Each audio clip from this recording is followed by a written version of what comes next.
Karen. Kanina pa namin pinapatawag. Hinimatay na naman po si Karen, nahulog po sa pool. Buti na lang ho nasagip ni Sir Aldrin. Nandun pa rin po sila sa poolside. Merong danger sa buhay mo kung mag-i-stay ka sa bahay na to.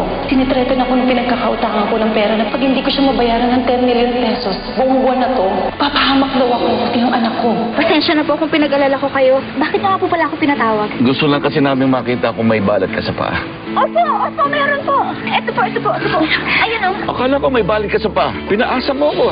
Uncle, kung wala kay Ana at kay Karen yung balat, ibig sabihin, si Nina yung nawawalang anak ni Maggie. Paano natin siya makikita? Papahanap ko yung address na umampun sa kanya. Lolo, gusto ko lang po sanang mag-sorry sa inyo eh. Hindi magandang biro yung ginawa mo sa akin kanina. Lolo, sorry po. Ayoko naman po talaga kayong saktan eh. Sisindali yung panahon na yung naranasan ko po yung pagmamahal niyo bilang lolo ko. Hindi po yun mawawala. Sino may sabi sa'yo na wala yung pagmamahal ko sa'yo? Nabura man yung sinasabi mong balat sa paa, hindi mabubura yung pagmamahal ko sa'yo bilang apo.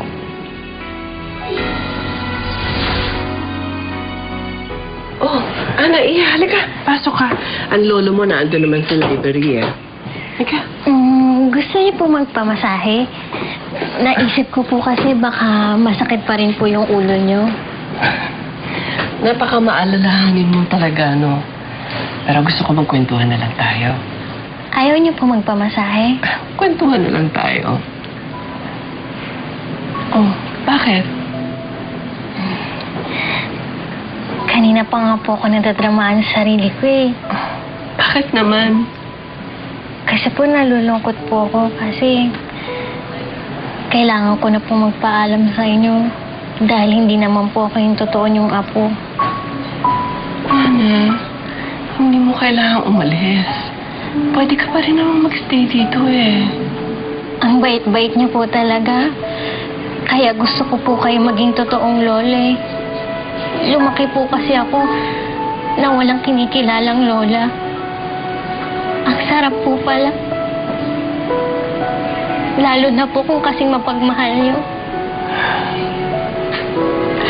Hindi ba sinabi ko sa'yo noon, kahit ano mangyari, para sa akin, ikaw pa rin ang apo ko.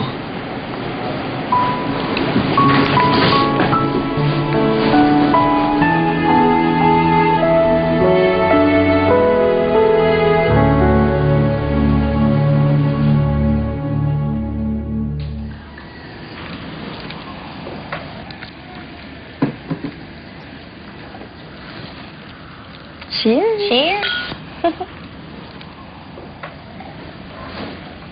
Who would have thought na ganun-ganun lang lalayas na yung Karen at Susie na yun dito sa bahay? Si Ana kaya maalis na rin? Well, mukhang aliw na aliw sa kanya si Auntie Carmela. But whether she stays or not, ang importante, hindi siya ang apo ni Uncle Sernan.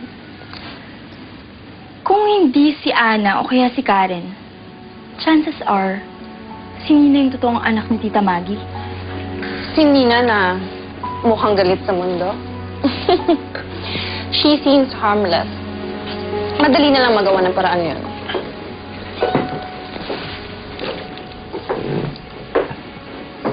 Bakit ba ganyan kayong mag-isip, ha?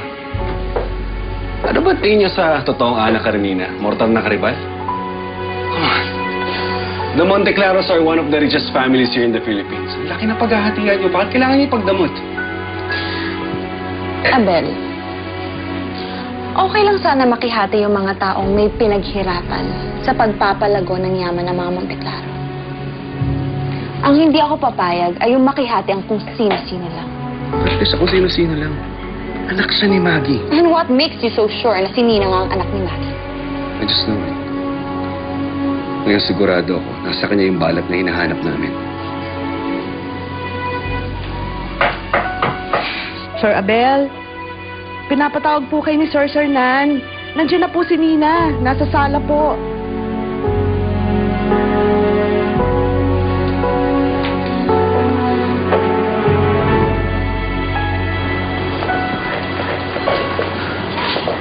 Mabuti bumalik ka, Nina. Papahanap na sana kita eh.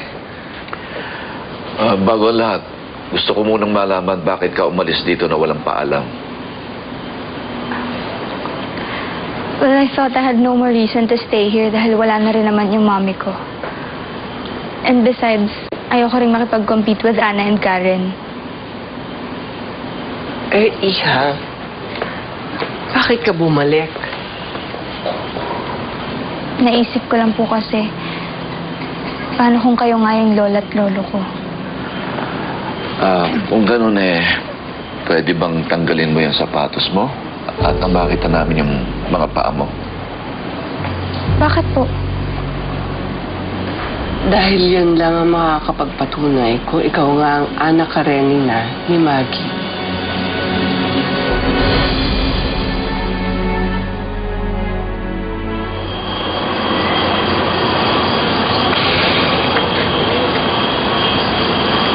Karen, nandito ka pa rin pala?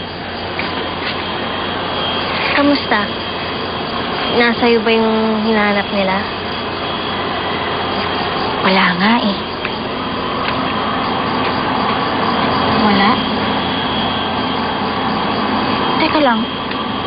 Kung sa'yo wala rin, ibig sabihin na kay Nina yung balat? Ibig sabihin siya talaga yung totoong anak ka rin Nina Monteclaro? Siguro.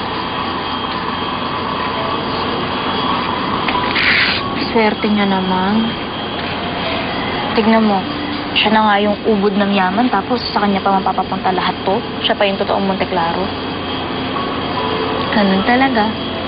Iisip ko na lang na makakabit na ako sa totoong nanay. Alam mo ikaw, wala ka talaga interest dun sa pera mong papapunta sa'yo no? Nanghihinayang lang ako kasi hindi ko pala lola si Lola Carmela.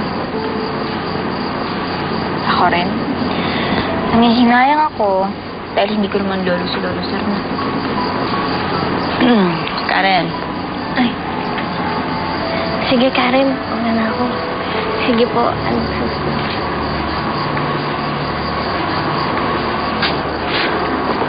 Kanina pa kita hinahanap Tigil mo na yung emote mo. Gagabihin na tayo, halika na. Ay, ayoko pa umalis dito. Kahit ngayong gabi lang, dito muna tayo. Anong gusto mo? Ha? Palayasin pa tayo, antayin natin. Antayin natin sabihin, umalis tayo. Nay, kasi naman, baka pagtawaran tayo ng mga kapitbahay natin. Ayoko nang bumalik sa atin. Hindi pwede. Kailangan natin umalis. Ano ka ba naman, pambihira ka? Halika na.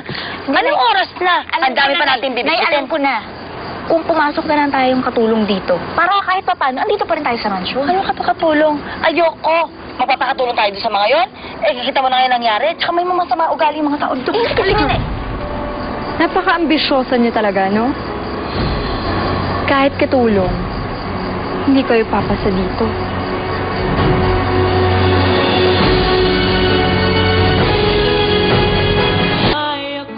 With all due respect, gusto ko lang pong sabihin sa inyo na sobrang weird ng pinapagawa niyo. I understand na very unusual yung request namin. But wala namang mawawala sa'yo Just have to show us your left foot. Kasi nalaman namin na yung totoong anak ka Karenina may balat sa kaliwang paa.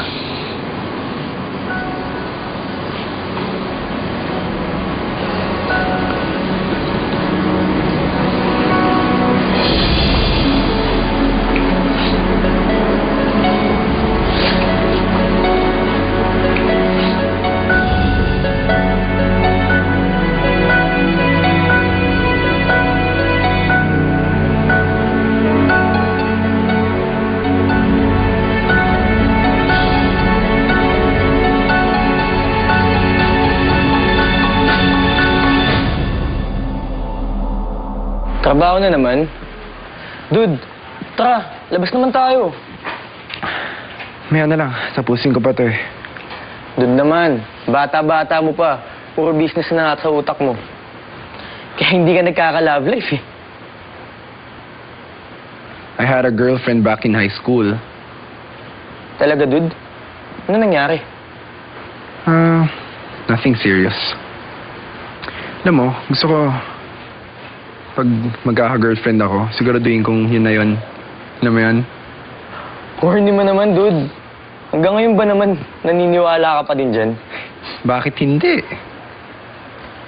Alam mo, dude, Sa movies lang meron ganun. Kaya, ewan ko. Good luck na lang sa'yo. Bakit ka tumatawa? Ha? Hindi, wala. Naalala ko lang kasi si Karen eh. That girl. Si Karen. Yung kinukwento mo sa akin, isa sa Ana Karenina? Siya yun. Oh. So, what about her, dude? Wala lang. Nakakatawa kasi siya. Alam mo yun, tuwing nakikita niya ako, nahihimatay siya. Nahihimatay. Baka kulang lang sa dugo. Yun nga eh. Di ko alam. Weird. Weird siya. Pero, in a good way.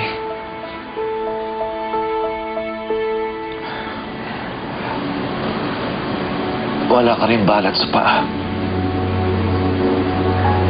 Hindi ikaw ang apo namin.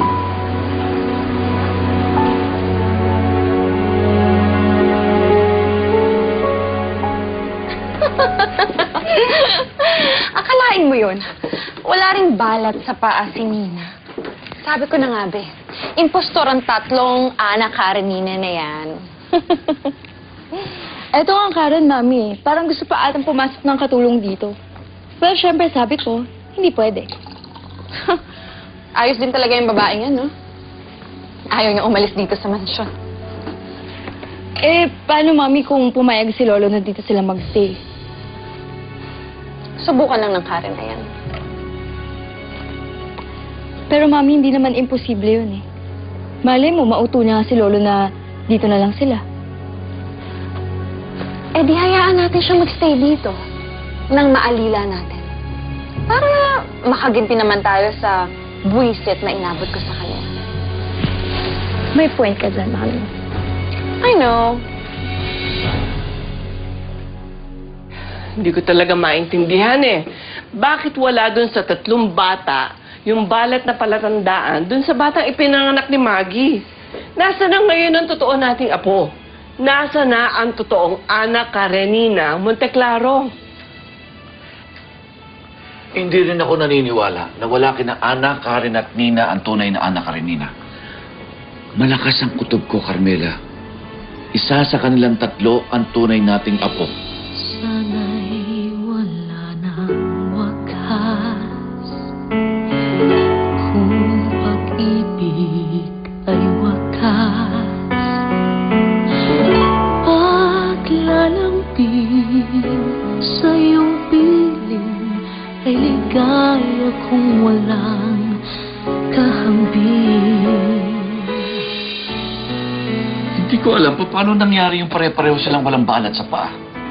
What are the odds na meron pa isang Ana Karenina na nanggaling sa safe haven o sa taon na nanganak si Maggie? Hindi ako naniniwala na meron pa ika-4 na Ana Karenina. Kailangan makahanap tayo ng iba pang pagkakakilanlan sa anak ni Maggie. I agree with you. Hindi naman natin pwedeng basta-basta paalisin yung tatlo. At saka, gusto ko sana na andito si Ana. Gusto ko rin dito si Karen. Eh di silang dalawa. Isa sa'yo, isa sa akin. Masaya yun. Oo, di ba? Pero sa tingin mo, magkakasundo ko yung dalawa? Oo naman. Excited na akong mag-alaga ng apo. Mabait naman si Karen. Malambing. At si Ana naman. Mabait. Mabait pa rin sila, mabait.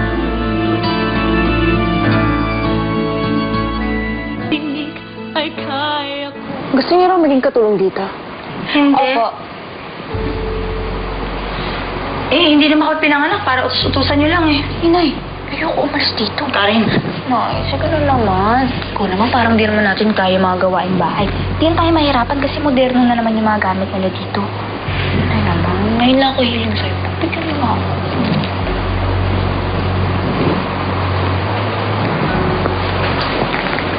Okay.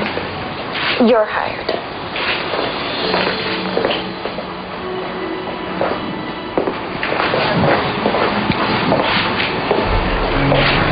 Alam mo, hindi pa ako nagde-dinner. Alam mo na diet. Kaya pag timpla mo ko ng kape, gamitan mo ng artificial sweetener. Okay?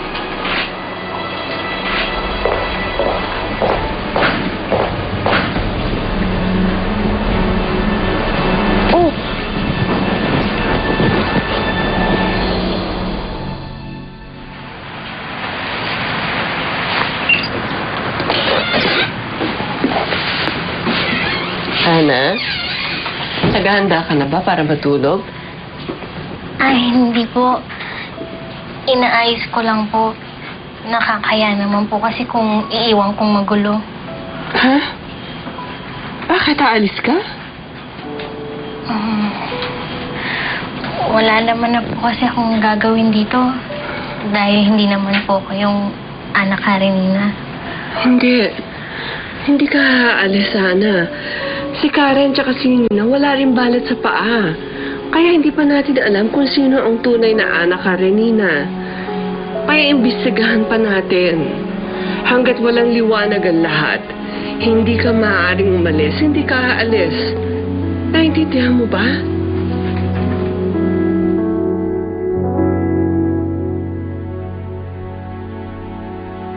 Gusto ko sana naandito si Ana. Gusto ko rin dito si Karen. Eh di silang dalawa. Isa sa'yo, isa sa akin. Maski dito, walang may gusto sa akin. Nina, Don't touch me!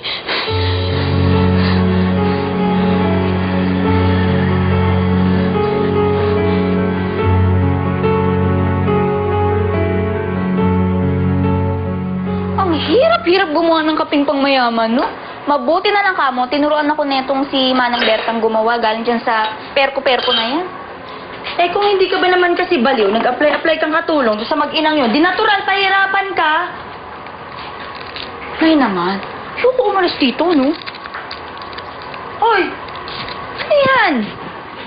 Hindi yan! Ito! Hindi pwede yan, Nay! Bihira! Nay!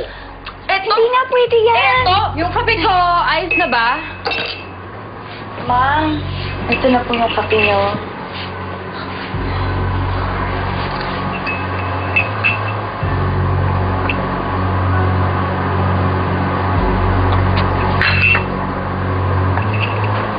Ano ba to? Kape ba to, Arnibal, ha? Grabe kayo, kape lang hindi yung magawa ng maayos. Napaka-stupid nyo! Carla! Sige! Carla! Lolo, Ano yan?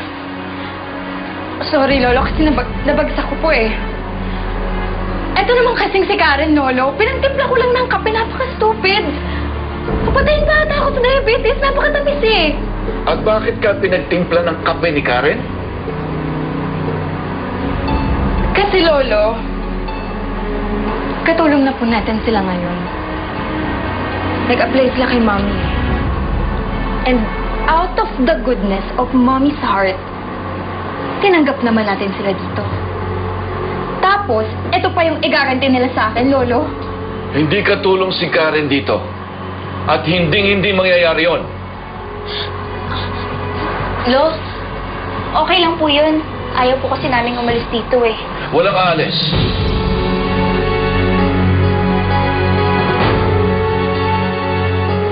Ilang tinig ay kaya. Dahil wala sa inyong tatlo ang may balat. Kaya hindi pa namin nalalaman kung sino ang tunay na anak Karenina. Kaya balik sa dati ang lahat. Lolo! You heard me right, Carla. And I want you to apologize to them. Apologize. Now.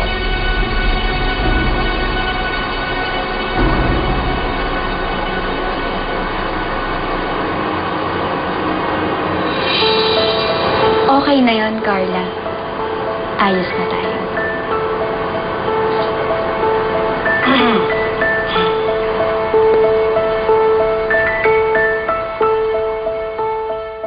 Sobra yung takot ni Nina nung hinawakan ko siya eh. For sure, malakas yung trauma ng bata. Eh, bakit nga siya nagkakaganon? That's what I intend to find out, Auntie. Gusto kong malaman kung ano yung buhay niya. Gusto kong tulungan siya kung ano man yung pinagdadaanan niya. Well, I wish you luck, Abel. Mahirap makuha ang loob ni Nina. Pero paano natin siya matutulungan kung siya mismo malayo ang loob niya sa atin? I don't know, Auntie. Siguro, kailangan lang natin iparealize sa kanya na pwede tayong pagkatiwalaan. Sa ganun, mag-open up siya sa atin. Maraming salamat sa concern mo sa kanya, ha? Masyado kami nakatutok na Sernan kay Ana at kay Karen. Hindi namin naisip na baka si Nina nga ang tunay naming apo. Yun nga yung naisip ko, Hunting. What? Balik na naman doon sa dati lahat. Ganon-ganon lang yun? Yes, Ma. Si Lolo Sernan mismo nagsabi sa akin yan. At ang mas nakakainis pa, he made me apologize to Karen. Bakit? Dahil lang pinagtimpla ko siya ng kape. What? Inutusan mo si Karen? Carla, get siya dito, hindi siya maid. Dad, please. Nasermonan na ako ni Lolo. Pwede ba tama na? Carla! Sige, Abel. Kampihan mo yung mga sampid dito sa bahay na to. Na kanino ba talagang loyalty mo? Nasa anak mo? O nando sa 3 peking anak ni Maggie? Ruth, di naman to kampiyan eh. This is about teaching our child decency and manners. Really now? Kung hindi ko pa alam, kaya ka nagpupumilit na mahanap yung anak Karenina na yan. Dahil hanggang ngayon, you still care about Maggie. Oh, tapos ako pa nagsiselos ka pa rin kay Maggie? She's gone. Don't you think that's rather silly? Maaring ang wala na si Maggie. Pero dyan sa isip mo at dyan sa puso mo, never siyang nawala. Ruth, I'm just trying to help Uncle Sernan and Auntie Carmela na mahanap yung nawawalang anak ni Maggie. Kahit ano naman sabihin ko, hindi ko mo napapakinggan eh.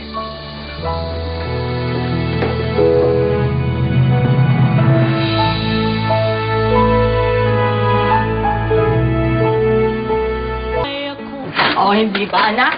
Sinabi ko naman sa'yo eh. Hindi ko sobra sa atin yung Carlang yan. At pag nakakapit ka kay Sir Sernan, nako, para ka nakasandal sa pader. Tama ka dyan, Nay. At saka alam nyo, buti na lang talaga dumating yun si Lolo. Kung hindi, baka nagpang-abot na kami nung Carlang yun. Ah, teka. Bakit sa tingin mo ba obra siya sa atin? Hindi! Ay, naku, Nay. Ayoko na siyang isipin, no? Parang importante naman siya. Basta ako, masaya ako kasi hindi na natin kailangan umalis dito. At may tsansa na ako ang tunay na anak Karenina Monteclaro.